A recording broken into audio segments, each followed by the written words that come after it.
Okay, Leo. So if we start from the very beginning, this is the beginning of the month and we're just generally working through towards the end of the month there. So your one major arcana card is your Hermit card. Now he often gives us the feeling of taking some time out or retrieving into your inner psyche. Interestingly enough, see what's sitting right above it as well. It's as if there might be a period in May at the beginning where you want to just be yourself and be on your own a bit. Maybe contemplate life or situations in your life or directions that you're going in. Oftentimes the Hermit, because he's one of the major arcanas, and you know my thoughts on that by now, I'm sure, that when these turn up, it's as if the universe is directing something that's going to happen more than you controlling it. So it might just be a situation that crops up, or a certain pathway that you're heading down, or people in your life right at the moment that are there for a specific reason. They are all going towards making the path and the journey of the you that you are. But sometimes we do need to contemplate exactly, do we go down the high road or the low road? Do we go with this person or that option? And that's what the Hermit can indicate. If we look at it from a health perspective, he can give the feeling that you might be, I don't know, a little bit somber or just down maybe. And it is often a beautiful time to reconnect at your core level or your soul level. It's a time for rebalancing your physical body. It can be attending to more sleep, having more rest and eating well, and making sure your diet is right. It can also be a time when you might be letting things go from the past that you literally no longer serve you, or that they are moving out and away from you. As I say, possibly not by your own choice, but it's just happening and you can feel it sort of easing away. Often after spending a little bit of time in either meditation or thinking about the directions that you want to go in, the Hermit gives us the light that we seek. He reinstigates the energy and the light and the path moving forward, and sometimes your positions or your choices you make will become clearer after spending a little bit of this time with his sort of energies. Now we come next to the 10 of Wands, sort of the second week of May if you like, and we see this guy here, he's labouring away like nothing, isn't he? So we've almost gone from this sort of reticent feeling and inner peace and solitude to this out here. He's back in the full sun and he's working away really hard, and it is sort of your Leo energy. Leo's is the fire sign. You're known for your strength and determination and willpower, and this card actually exudes all of that. But what it can suggest again is that you may still have a little bit too much on your shoulders, so you may either have a lot going on or a lot of options still around you, which might be why you ended up here in the first week trying to sort some of that out. I always think that this is a great position to be in reality, because if we didn't have all this stuff going on in our lives, we'd probably be pretty bored and be thinking, oh, nothing's happening. You know, I've got no choices, I've got no options. So I always think when we've got options and choices and activity and people to think of and things to do, it means that we're fully engaged. We're as engaged as we can be in our lives. But again, it's a little bit of a message of just pace yourself, make sure you're not taking on more than you can cope with. And also this can be an energy of taking on other people's worries or helping to support them. So there may be some people in your life around you that really do need your help in the month of May, and you will be a great person to offer support for them. But as I say, just balance the load. Do what he's doing. He's balancing it well enough. He can carry all of these 10 wands quite stealthily, and he's still moving forward at the same time.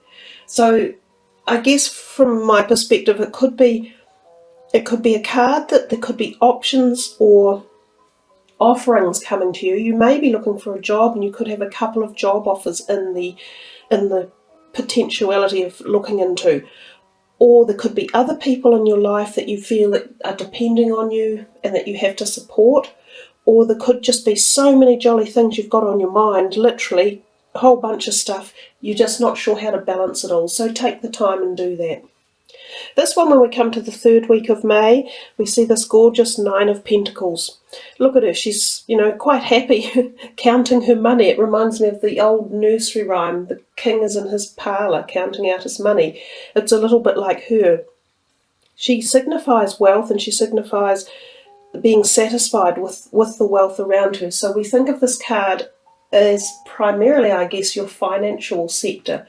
And your finances, in theory, when this card appears, should be running along kind of steady, or showing us that you've made some sort of gains in your financial sector. You may have even had an increase in money coming in, or you might be figuring out how to invest money that you've got put aside. You might be thinking about, whether do I put it into the stock market, because the stock market's kind of doing quite well at the moment in certain areas. You might be thinking of investing in money, overseas money. I can tell you now, the Australian dollar's a fairly good one to buy right now.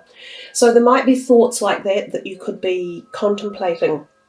Health-wise, she's would show sunny health. So if you've had some health issues, which you may have had at the beginning of May, they should be ebbing away a bit and balancing out a little bit more, and bringing in the sunny vibration, which always helps us to feel better, re-energizes us at all the levels, cellular, emotional and physical. You know, the sun is such an amazing healing tool, and in centuries gone by, it was one of the first points of healing that people used for wounds, for depression, for mood issues, and we've sort of forgotten that as we've moved through into the current way we live, especially in the Western world. But the sun is a great healer, one well worth getting out into, and that could be another message of that card. Get outdoors as much as you can and enjoy your weather and your seasons, especially if you're in the Northern Hemisphere. We come to this card and we see the 7 of Pentacles, and look, I hadn't thought of this before, but it's giving us the same message again. They're almost identical. There's this beautiful stack of money that he's looking there, contemplating and feeling quite proud of. So for various perspectives, we can think again, it's money. It's either that you might come into some money, or you're going to buy something, or invest in one way or another. And it would seem that the end of May could work out quite well for you to look into these particular areas. And as I say, as a personal little tip, if you've got some money, I'd be buying Australian dollars at the moment. It's a fairly good, especially for New Zealanders anyhow, it's a fairly good buying point at the moment, because the Australian economy is in a little bit of a downturn. So let's just have a look at some other perspectives of those cards. I do think that basically these two point quite strongly to some sort of, I can't get past the fact that they're pointing to some sort of financial stability or reward of some sort that either comes your way in the latter part of May or is there for you to uplift and enjoy. It can also just be the rewards of being satisfied in your job or career, and knowing that you are rewarded from that perspective, that your job should be rolling along quite safe and that you're well thought of in your job. You know, it's like this, the hard-working person who everyone appreciates in life. They're useful, they're grounded, they're capable of being important to others, and they make quite good, right, healthy decisions. So overall, Leo, you've got a little bit of an inner start and maybe a bit of stress factor going on here in the beginning of your reading, but towards the end it seems to pan out and feel a lot more solid and stable. So let's look at some other cards that I'm going to be doing for the readings. These are these lovely cards by Tony Salarino.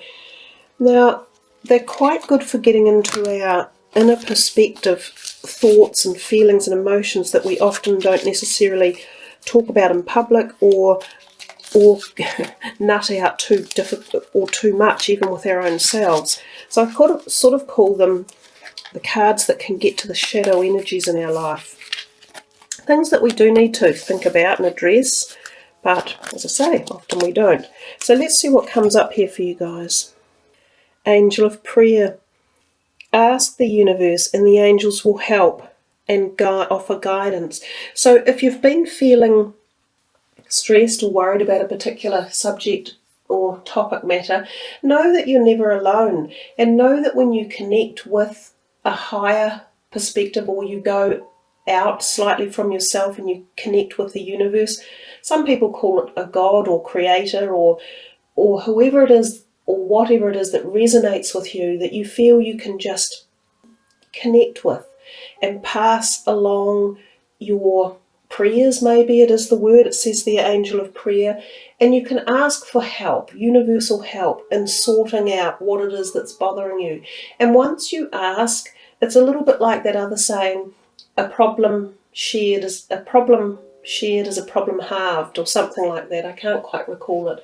But when you put out your intentions, or you put out your desire for help in resolving a situation, you're asking the universe to collaborate with you, and you've got so many more options that will be opened up for you to look into and try to figure out a way to solve it. Often when it's just yourself, you feel very alone and you feel like, oh my God, I just can't find a way out of this and I don't know which way to go.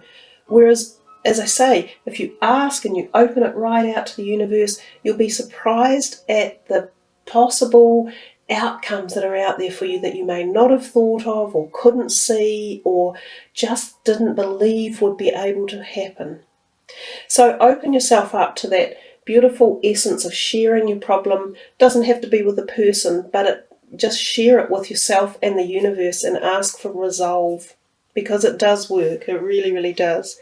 And you have to have a bit of faith that it'll work too. So one more for you. Goddess of Oneness. It's very interesting that these cards seem to be repeating themselves within the readings quite a lot. Now this is an interesting one. It has two meanings, this card. This is saying that someone you love is thinking very fondly of you. So I've said in another reading, it can be that literally the fact that you are cherished, and know that too. And there was that feeling coming through your readings with the beautiful Nine of Pentacles, that, you know, the woman with, she offers so much of that love and harmony and happiness and peace. This person or someone around you feels that about you. Now they can be a new person coming into your life too, who you'll connect with, who will feel this, or it will be someone who can offer you this support system, exactly like a tree, just holding and nurturing and offering you strength and support for whatever it is that you ask for. And as well, this card can be from deceased past relatives or friends that are very dear to you, and know that they're still with you, even though they've just crossed to the other side of life that we can't see. They still love you, and they still put out that beautiful vibration and essence of support and nurturing. It's just that sometimes we can't feel it in the physical plane. But know that you're not alone, and the people that you've loved before, that love is endless. It goes forever. So there you are, Leo. It's quite an intense little reading for you guys, isn't it? Let me just finish off with one of the Atlantis cards, the lovely white light, because everyone else is getting them, so I don't see why you guys shouldn't. It's kind of how it's going. Okay, I'm just going to pull this one here. Meditation, Jophiel. Well, it looks as though there will be some advantage for you guys to connect with that meditative essence of life, and that seemed to be the beginning message with the Hermit card at the very beginning of the reading. It is a beautiful place to contemplate your pathway forward, to recharge your soul, to get energy from places that you didn't know that existed, to balance your physical, emotional and spiritual body. Meditation is like a full-on exercise if it's done really well. It's powerful, it's unifying, and it's a peaceful connection to your inner being. And in reality, that's what we're actually here for, to kind of make sure we're fully connected at all levels. So there you are, Leo. I wish you some great meditation time and some enjoyment with that. I know as a fire sign it can be hard to slow down and appreciate the quiet side of life, but I think sometimes that's when you'll get the biggest treasures of connection. Okay guys, you have a great May. I wish you the very best. Thanks for following and liking and leaving your comments. and I'll catch you in June. Kia kaha and much aroha.